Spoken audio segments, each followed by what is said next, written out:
Eu tô positivamente surpresa com a escultura do Blender, viu? Eu fiz uma aula para um workshop que dei ano passado e a parte de escultura eu fiz só no Blender e não ficou horrível. Achei até gostoso. É bom, pô. Se você entende o workflow, o que eu queria muito passar pra galera na aulinha é um workflow de como você estrutura uma escultura no Blender, sabe? Primeiro entender a interface, que é basicamente a parte inicial da aula, é isso, né? Mas depois a gente vai pegar pra parte prática, onde a gente vai ver com mais aprofundamento, mais detalhe as coisinhas. Workflow dá pra usar em qualquer software. Eu sinto que se você não souber tanto de workflow, mas entender as ferramentas do ZBrush, por exemplo, você consegue esculpir bem. Mesmo sem entender um workflow legal. Porque o ZBrush é muito otimizado. Ele é muito bem otimizado, eu acho. Comparado com o Blender, para esculturas, especialmente com polígonos com muita densidade, né? Com esculturas com malhas muito densas, né, de polígono. O Blender já não é tão otimizado assim. Melhorou muito nos últimos anos, mas ainda não é tão otimizado assim. Então, se você exagera demais no Blender, as chances de você se frustrar e ficar perdido são grandes. Então, a meta é dar essa estruturadinha, assim, sabe? De entender densidade de polígono. Basicamente a aula é essa, né? Uso o Blender na caneta. Modo escultura é na caneta, com certeza. A pressão faz muita diferença, né, pra esculpir. Mas pra fazer modelagem básica, é só o mouse mesmo. Só a Retopo que não tá pau a pau com o ZBrush ainda, mas tem add-on pra isso. Sim, mas eu gosto do... Aquela retopologia mesmo de voxel do Blender é super legal já. Tá bem otimizadinho. Não é profissional, né? Não é uso profissional, mas tá ótimo. Que massa! Graças às aulas de Blender eu consegui finalmente criar coragem na cara e consegui fazer cenários. Exatamente, pra isso que serve mesmo, o Blender sem frescura. Eu vi hoje o primeiro vídeo do Blender sem frescura e parece que desconstruiu o monstro que eu achava que o Blender era. Na moral, cara, eu recebo tanta mensagem elogiando essa desconstrução, sabe? De só mostrar o que interessa. Pô, de verdade, muito obrigado, viu? Pra mim é muito importante esse feedback de vocês. Semana passada eu fiz um concept de carrinho de café com o Paintover em cima do 3D basicão que aprendi contigo. Boa, Caio. Boa.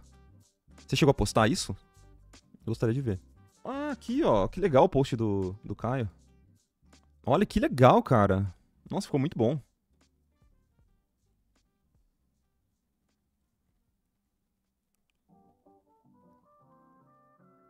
Você criou a base no 3D depois. Nossa, parecia até o modelo hand-painted.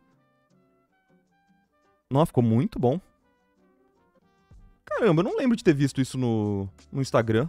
Vou falar bem a verdade. Às vezes eu até compartilhei, mas eu não lembro. Faz 4 dias? Não, então não sei se eu vi, não.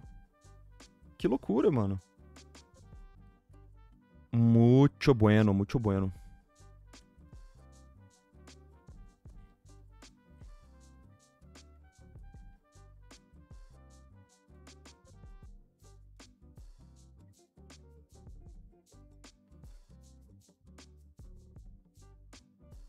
Você fez bem basicão mesmo, né? E aí nessa aqui você já avançou bem na modelagem. Já colocou outras coisas, né? Muito massa, parabéns. Faça mais disso, cara. Isso aqui é muito bom, muito legal. Pra dar uma pré-visualização pra cliente. Foi até antes da aula da espada. Massa. O Eruno, e aí, mano? Falou assim, ó. Ô Marco, você acha que é necessário aprender a fazer retopologia no Blender para só usar de referência para 2D? Retopologia você só vai precisar de verdade se você for usar isso num produto. Se isso for ser utilizado dentro de um jogo, se vai ser utilizado em animação, porque aí você vai fazer a retopologia pensando no produto final.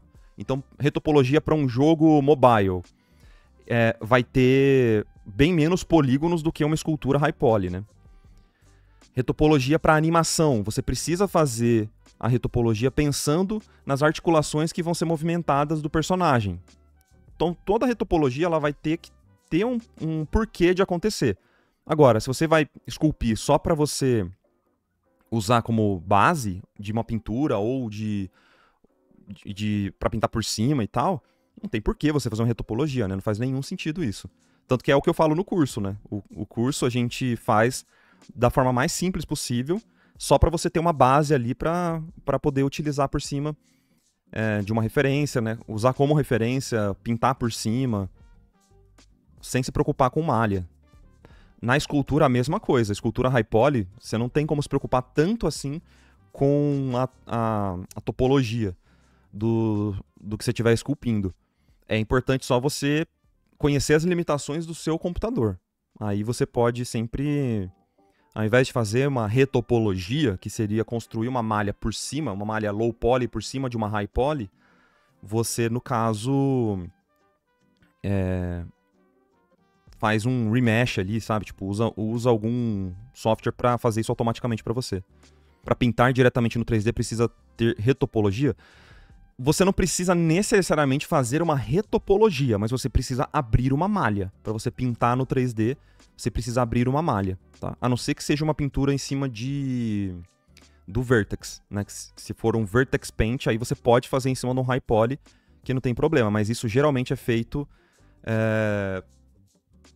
com cores mais flat, não é uma pintura realista, né? Tipo, com brushes diferentes e tal. Eu já testou o Maya 3D e o 3ds Max. Já testei.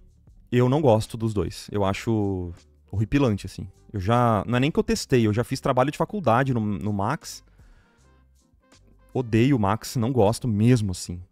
Eu sei que tem gente que adora o Max, mas eu não consigo, cara. É muito complexo pra mim. É muito, muito complexo, desnecessariamente complexo. E o Maya é a mesma coisa, assim, é o mesmo caminho, né?